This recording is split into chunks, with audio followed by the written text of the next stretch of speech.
Hello there and welcome to the Richie Allen Show in association with davidicke.com. I hope you're well. I missed you last week. Hayden Hughes, grumpy old man himself, he of Live Leak fame and the Live Leak show fame. Hayden wasn't well, pulled a muscle in his back, and that's why we missed you. But we're back this week and delighted to be so. I hope you're well.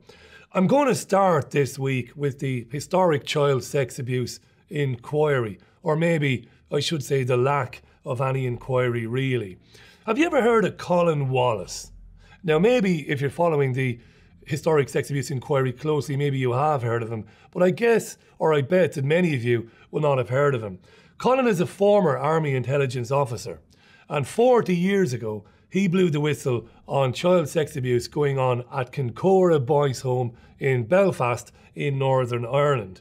And of course, for doing that, he suffered greatly in his personal life. He ended up in prison for a crime that he didn't commit. He was eventually exonerated for that crime. And now he's talking about that particular period in his life, what happened with it, writing to Margaret Thatcher in 1990 about it, and more. I want you to listen to a clip of Colin talking to Channel 4 News this week about the victims of the Kincora child abuse scandal and why they want their inquiry to be part of the overall Westminster inquiry. Take a listen to Colin Wallace. Colin Wallace is a former Army intelligence officer who blew the whistle more than 40 years ago. He, like the victims, are pushing for Kincora to be brought into the Westminster inquiry, something the Home Affairs Committee have also called for. He spent years trying to raise the alarm, speaking to his superiors, the press, but was cast as a fanciful Walter Mitty character. Time and time again, Parliament said they had no evidence that abuse was taking place in Kincora, but his warnings went to the very top. This document was the... Tonight, he reveals a letter he sent to Margaret Thatcher as late as 1990. I think what information we did have in the 1970s was more than adequate to have brought a prosecution. I just find it so hard to believe why somewhere along the line the amazing security apparatus that we had in Northern Ireland in 1974, and it was really comprehensive, all the different agencies, why they failed to intervene to stop that at any point during those years. In the 1970s, he was a rising star. Here he sits alongside Terence O'Neill, the Prime Minister of Northern Ireland. Officially, he was a senior information officer in the MOD, but he was also working as a member of the ultra-secret Army Psychological Operations Unit, attempting to control and infiltrate paramilitary groups. That led him to Kincora. In 1973, he briefed journalists in the hope they would start investigating, but it didn't work. The following year, increasingly exasperated, the army and police were aware of the abuse claims, but nothing was being done. He sent a memo to his superiors, appealing to them to take action. Dated the 8th of November 1974, it reads, I find it very difficult to accept that the RUC consistently failed to take action on such serious allegations unless they had specifically received some form of policy direction. Such direction could only have come from a very high political or police level. If the allegations are true, then we should do everything possible to ensure that the situation is not allowed to continue. The youngsters in these hostels almost certainly come from problem families, and it is clear that no one will fight their corner unless we do. Well, bearing in mind we're dealing with the army and the police, they themselves had a lot of authority. It is virtually impossible for any organisation to stop a chief constable or indeed a senior police officer from doing their duty. And I can only conclude, therefore, that whoever did stop action being taken had to have considerably more power. Look, of course, investigations were scuppered from on high. Remember Leon Britton losing the Dixon dossier? It's been going on for 30, 40, maybe 50 years. And we've heard from Scotland Yard detectives. I mean, come on, people. Former Scotland Yard detectives have gone on record. Okay, they've not gone fully on record. They've not, given names. They've not appeared on camera. They've hidden behind screens. They've had their voices altered. But they've been saying for years that much of this, when they tried to investigate it, they were told that it was above their pay grade. It was above their pay grade. Imagine that. Detectives at Scotland Yard, this is above your pay grade. And of course, these detectives can't go on the record because they might be accused and then prosecuted for breaching the Official Secrets Act, which means they'll go to prison. I just want to say one more thing about Margaret Thatcher. It might be considered a cheap shot to say what I'm going to say now because she's dead. And of course, you know, you can't libel the dead. Nobody can sue you for saying something about somebody who's deceased. But Margaret Thatcher, many British people today we're in June now, I think it's the 4th of June 2015. British people don't want to hear this, and they don't want to be confronted by the reality of this, that Margaret Thatcher covered up serial child sex abuse and murder. No, she really did. You know, people were promoted within her cabinet. People were promoted to the cabinet that had been suspected of abusing children. She'd been told this. If you don't believe this, go to davidicke.com/headlines, where David has shared articles from the Mail, from the Mirror, from the Sun, with all of these allegations. She protected people whom were suspected of abusing children. But ultimately, does anybody really give a shit about this? I wonder about that. I'm an Irish boy. There's no hiding that. There's no disguising that. And of course, I spent many, many years covering child sex abuse in Ireland.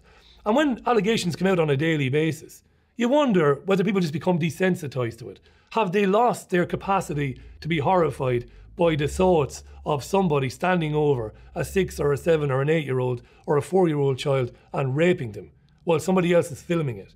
And the people doing it are the captains of industry, or they are ministers of state or former ministers of state. Does anybody give a shit about it really anymore? I wonder, where's the outrage? We don't express outrage when MPs don't vote to allow people to talk without being prosecuted by the Official Secrets Act. Why are we not beating the shit out of those MPs? Why are we not ripping their arms out of their sockets and beating them to death? You don't want to allow people to go on the record and tell the truth about child sex abuse. You don't want to allow them to do that with immunity from prosecution. Listen to John Mann MP talking about that very fact. People telling them how good you are, but I've put one down already. Calling on the government to lift the restrictions of the Official Secrets Act, because there are a lot of people, including former Special Branch, who want to speak out, who can speak out. Answering the basic question that I pose to anyone who wants to know about it: why was Cyril Smith allowed to get away with prolific child abuse for so many years? But it wasn't just Smith. Yeah, that's John Mann MP there. I've invited John onto the Richie Allen radio show. I've had no response yet. I'm not going to disrespect him, and I'm not going to disrespect Tom Watson, because I'm not childish. I've been making radio and television programmes for a long time, and when people don't want to come on my programme, I don't get bitter and twisted and childish about it. But it says a lot about the fact that they're reluctant to talk to the alternative media about this. I hope they change their minds. They're welcome to come on programmes like this and talk to us about their campaigns within Parliament. And look, I'm going to say again about Margaret Thatcher, and this isn't for shock value. It isn't. It isn't for effect. It isn't because I'm trying to make a name for myself. Margaret Thatcher was complicit in the rape and torture and possibly murder of children in this country. Did she do it, Richie? Probably not. I have no proof that Margaret Thatcher ever took part in child sex abuse. But I'll give you a little analogy, which has been on my mind all week long. If I go outside the studios today of Beyond Vision TV and I see a jagged metal or a jagged glass bottle on the street, and I look at it and I ignore it, and pretty soon after that somebody comes by quickly in a car, they have a blowout in their tyre and they crash into somebody else and somebody gets hurt, I'm responsible for that. When she knew that Peter Heyman and that Leon Britton and others were suspected of child abuse, and she did nothing about it and promoted them, she enabled them to do it. It's as simple as that, you know. When people get prosecuted for being part of a gang rape, but they didn't take part in the rape, but they stood there, you're just as guilty. And Margaret Thatcher is just as guilty. And I leave it for the moment, the child abuse inquiry, just to say yet again this week, more revelations came out that children were murdered at Dolphin Square by VIP paedophile gangs. Dolphin Square Flats complex, of course, which were frequented by MPs and other dignitaries. And while all that was going on, we missed you last week, of course, William Hague and Kenneth Clarke and other senior Tories attended the memorial service for Leon Britton, a man whom Scotland Yard believe not only raped boys, but was present when a boy was murdered. Look it up. I'm not lying. That's what the police think about Leon Britton. Why would you go to the funeral of a man suspected to have committed horrific crimes against children like that unless A, you don't give a fuck, or B, you condone it? And I say to William Hague, who conveniently left politics before revelations came out about what he knew when he was Wales Secretary in 1996, why did you leave politics, William? Why did you leave one of the cushiest jobs in the world at age 54? Is it because you know what's coming down the line? And finally, do you condone child sex abuse and murder, Hague? And if you don't, what were you doing at Leon Britton's funeral? We're going to leave that there for now. And for completely uncensored and, news without an agenda, go to liveleak.com and see the news, the images, the video and the stories that the mainstream media don't want you to see or hear. And of course, stay with davidicke.com/headlines as well. I think we're going to have a new segment every week. We're going to call it the Mad World segment. That is when you see something that should be completely abhorrent to people. It should be abhorrent to you, and yet it's happening to people. Here's a story in the US of a woman working in a canteen as a dinner lady at a school who was fired when the school discovered that she was feeding hungry children who didn't have any money to buy dinners. Don't believe me? Take a look at this. Karen, Della Curry is a married mother of two, and she says she understands Cherry Creek schools were simply following policy when they fired her. She gets that. But she also says she loves all of her students, and she would do it all again in a heartbeat. Della Curry is out of work and unashamed after being fired by the Cherry Creek School District. And I would do it again in a heartbeat. Della is the former kitchen manager at Dakota Valley Elementary School in Aurora. She lost her job Friday after giving school lunches to students who didn't have any money. I had a first grader in front of me crying because she doesn't have enough money for lunch. Yes, I gave her lunch. Under federal law, students who fail to qualify for the free lunch or reduced lunch program receive one slice of cheese on a hamburger bun and a small milk. Della says that meal is not sufficient, and many times she paid for lunches out of her own pocket. I'll own that I broke the law. The law needs to change. To qualify for the free lunch program, a family of four would have to have a household income of around $31,000, below $45,000 for a reduced lunch. Della says the students she helped out did not qualify for either program. Kids whose parents make too much money to qualify, but a lot of times they don't have enough money to eat. Parent Darnell Hill says Della had helped out his son when he forgot his lunch money. Do something different besides fire her. She's trying to help. And now Della is hoping her story will lead to some changes. If me getting fired for it is one way that we can try to change this, I'll take it in a heartbeat. And I suppose that woman will have a record now. She won't be able to use the school as a reference to get another job, and she'll be labelled as a thief. She fed hungry children. And what about that lunch that they described for qualifying kids? A slice of cheese in a bun. Who thinks it's okay to give hungry children a slice of cheese in a bun? Did Charles Dickens found that school? I've never, ever come across anything as horrible as that. Firing somebody for feeding children. And what they won't tell you in that report is, and it's absolutely true, because child poverty experts in America have been saying for years that 1 in 4 children in the United States misses at least one meal a day in 2015. Such is the extent of what's going on in that country there. I mean, what the hell? And I've said this before time and time again. When we do stories like this, we get accused of picking an isolated example, exaggerating that example and putting it up there as the norm. But it's just not the norm, Richie. It is the norm. It is. This is what's going on. The lack of empathy, the lack of charity, hateful behaviour. You fed some kids, did you? You're fired. Unbelievable. To quote the late, great Howard Zinn, and there's a marvellous clip on YouTube of Matt Damon, the actor, reading a part of an old speech by Zinn, the great philosopher and academic. The world is upside down. The wrong people are in prison. The wrong people are out of prison. And people are running the show that think it's wrong to feed a hungry child and put a woman out of a job, which might have implications, which means she might eventually be out on the street. The world is absolutely crazy.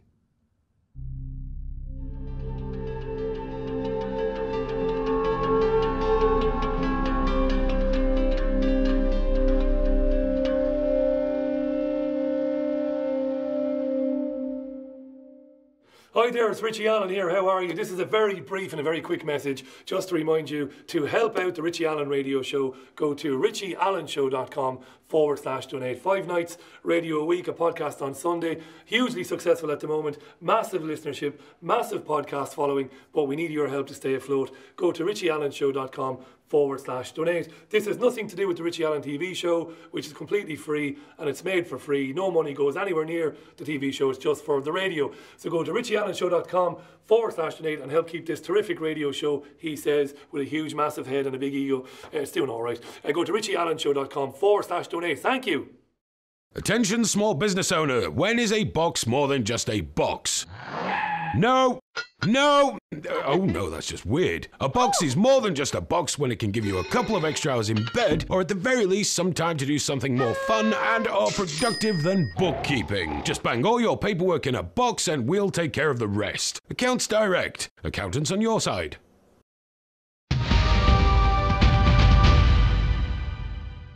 Welcome back to the show. Check out davidicke.com/headlines. It's a one-stop shop for all the news you need any day. Make it your homepage. And as I mentioned earlier on, liveleak.com as well. Tim Berners-Lee was credited with inventing the World Wide Web. He's been urging British people to fight the British government's plans to extend the country's surveillance powers. Theresa May said that, Britain should act as a worldwide leader for promoting good governance on the web. Berners-Lee said, Britain has lost its moral leadership on privacy and surveillance in the wake of revelations made by former NSA contractor Edward Snowden. Here is Tim Berners-Lee talking to British Channel 4 News earlier this week. What I say is, can you show us that you can build a system which is accountable to us, not to some part of government, but can you really build a system where when the security services take this ability to go and look at private data, they do it in a way which goes through a court. They do it in a way so that I will trust that my personal data is not going to be snooped on, and make sure that when people do have that data snooped on, it's only used for specific, very, very important processes of tracking down serious organised crime and tracking down terrorism. So do you think the data shouldn't be stored in case? I mean, the proposal is that all our data will be stored by the companies in case the police then want to go and look at it. Do you think that is wrong? There are lots of problems with that.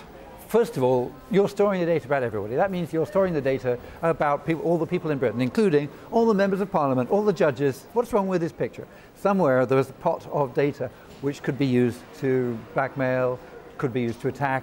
So that data itself, if you do that, you're really open to an insider attack, you're really open to somebody. So do you believe that pot of data could ever be secure? No, nothing can ever be completely secure. Listen, the data was never meant to be secure.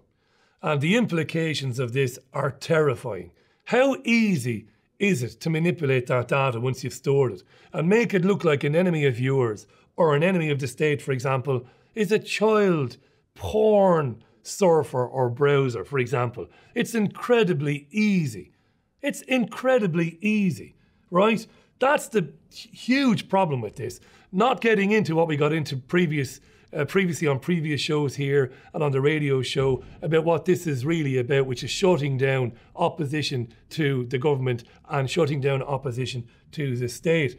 And while all of this is going on, we were told this week that the National Security Agency in the US, we were told that their authority to gather phone records on US citizens had expired, along with other provisions of the infamous USA Patriot Act, which of course was rushed in after 9/11. Complete and utter bollocks, of course. They don't need the authority to do it. They're going to continue doing it anyway. President Barack Obama trotted out the old doomsday scenario, What if we miss a terrorist, said Obama. While we're wrangling and arguing about whether we should or shouldn't collect phone data, we might miss the terrorist. They seem to miss terrorists anyway. It doesn't matter a damn whether they have access to people's data, whether they can enter people's houses in the middle of the night when people don't know. Terrorist attacks happen anyway. And in the middle of all of this, former CIA Director John Brennan, he's been saying that the debate itself is helping terrorists. Don't even debate this, because while we're debating it, terrorists are doing dastardly terrorist deeds. He was speaking on a program called Face the Nation, presented by a guy called Bob Schieffer. And as I said, Brennan reckons debating this is dangerous in itself. Have a listen. Do you think that terrorist elements will take advantage of this? I think terrorist elements have watched very carefully what has happened here in the United States.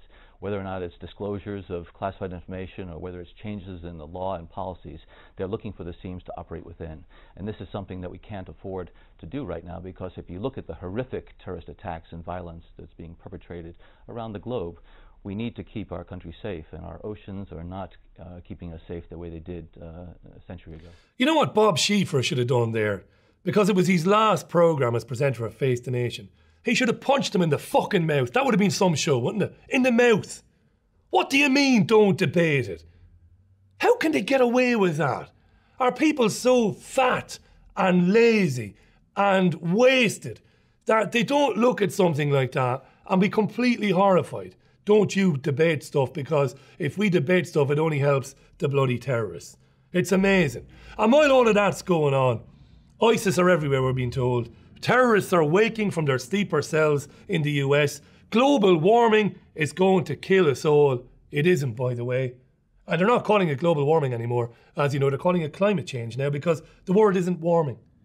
We have child sex abuse going on here, going on in the United States. VIP child sex abusers, all of that. We're being told not to debate anything. And the White House is talking about somebody called Caitlyn Jenner. Bruce Jenner, who's become Caitlyn Jenner. I've never watched reality television. I don't watch very much US television, so I don't know very much about Bruce Jenner or Caitlyn Jenner. But isn't it horrifying that Josh Earnest, the White House press secretary, is entertaining questions from the press corps in DC about Caitlyn Jenner? Think I'm joking? I couldn't be. Have a look at this. I would say that the sentiments that were expressed by the by OFA that tweeted about this are consistent with the president's views, which is that the president does believe that that Caitlyn Jenner has shown a tremendous courage as she has undergone this transition in a very public way, and that's worthy of our respect. You see, this is mass distraction. That's what the mainstream media is about. It's a weapon of mass distraction. I can't remember who coined that phrase, but it's a wonderfully evocative, descriptive phrase about what the media is. The media is not about informing you or I or anybody else. It hasn't informed us for decades about what's really going on, and it's been forever since the media has held authority to account in this country or in the United States. Our news bulletins are filled to the brim with human interest stories from overseas, heroic rescues, capsized ferries, etc., etc.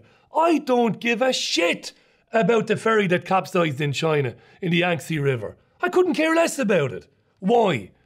Have I been desensitized to the pain and suffering of other people? Do I not care about those people? No, that isn't true. But I'm not related to any of those people. It was unlikely if I walked the earth for 500 years, I would have ever bumped into any of those people. So the story isn't relevant to me or anybody I know. It isn't.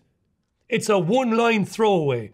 In other news, a ferry capsized in China. Some people have died. We'll bring you more on it when we find out. But to go on about it for hours and hours and hours and hours. The same with the FIFA story, which is all about attacking Putin, by the way. But I'm not going to get into that right now because I don't have time to do that.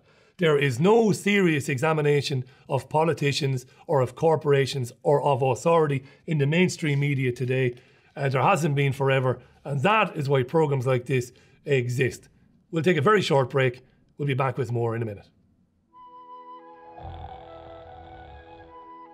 This man owns a small business. He works hard in his business. He spends his days dealing with customers, suppliers, and general aggravation. He certainly doesn't want to spend his days dealing with the VAT man as well. After all that, you'll often find him at evenings and weekends working on his books. Or not. Sound familiar? With the high levels of compliance and the severe penalties for getting it wrong, wouldn't it be better if someone else could find any problems before the taxman does? You've got better things to do with your time than worry about your books. Think of all the other things you could be doing instead of crunching numbers. Just put all your paperwork into a box and let Accounts Direct take care of everything. Bookkeeping, management, accounts, tax returns, VAT returns, payroll, and more. Accounts Direct. Accountants on your side.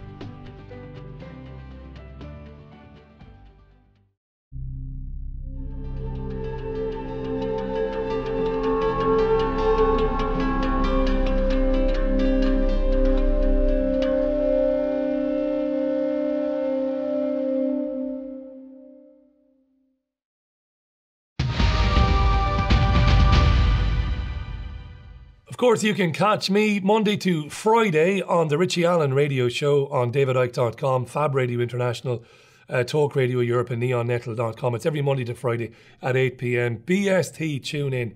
It's not bad. It's not bad at all. The TSA, of course, responsible for airport security in the United States. They're so bad at protecting people passing through airports in America, it defies belief, says Fox News and every other news channel in the US. So maybe we shouldn't take them at their word. Greta Van Susteren, one of the lawyers-in-chief at Fox News, she's painting a bleak picture, saying that we're taking our lives into our hands every time we fly. Have a listen to this. What is it going to take? Hundreds of people dead, families in utter grief and inconsolable, baggage strewn all over the countryside? Yes, I know, that is harsh. But someone has got to be harsh and knock some sense into our government.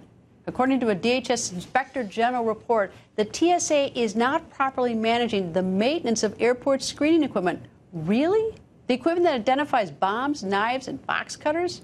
And if you think the maintenance issue is terrifying, how about this? Last night, my colleague Catherine Herridge reported right here that the TSA failed 96% of its security tests. Those are tests administered by undercover agents in a DHS Inspector General probe. Those tests include sneaking fake bombs and banned weapons through security. A 96% failure rate. That's almost 100%. It's so outrageous that I really don't know what to say. But here's what White House Press Secretary Josh Earnest said today about it. The president does believe that the American people should feel confident in traveling in airports all across the country because there are security measures in place to protect the American traveling public. Really? Confident? Well, maybe the White House feels that way. The president has Air Force One, and we Americans make sure it is safe for him, as we should. But what about the American people? Who is taking care of them? Why do they have to fly scare air? I mean, isn't that hilarious? 96% fail rate. And they missed the guy walking through security with a fake bomb strapped to his back. But of course they would. Because they're not patting people's backs down, they're feeling people's balls and vaginas and breasts. That's what they're doing. There's been any one of 500 reports recently by passengers complaining to the airlines that they've been sexually assaulted by a TSA agent. But come on, it's problem, reaction, solution again. Scream from the bloody rooftops that security is abysmal at airports. That will terrify the bejesus out of the populace. What will they do? Oh, please, make security better at airports. Demand stricter safety measures. And they'll bring in the full body X-ray scanners that they want to bring in, that they've trialled in some airports. They're using them already. Maybe they will ask everybody boarding a plane to pass through a screening zone where they will strip naked, and then either put their own clothes back on them or wear a jumpsuit given to them by the airline. It's madness, isn't it? It really is madness. But you know what? The alternative media this week, and some of it is good, some of it is really crazy, we know that. But they've been talking about this being the forerunner of another false flag event. Makes sense to me. Leak to the press that security is woeful, so that people then will be unsurprised when a plane explodes mid-air. You then come in and say that you've got evidence that ISIS, Al-Qaeda or Boko Haram did it, and you know it's about time now that we got boots on the ground in Iraq. This story is crazy. There's a Utah congressman called Jason Chaffetz. Jason Chaffetz. You know what he's saying? Bring in the dogs.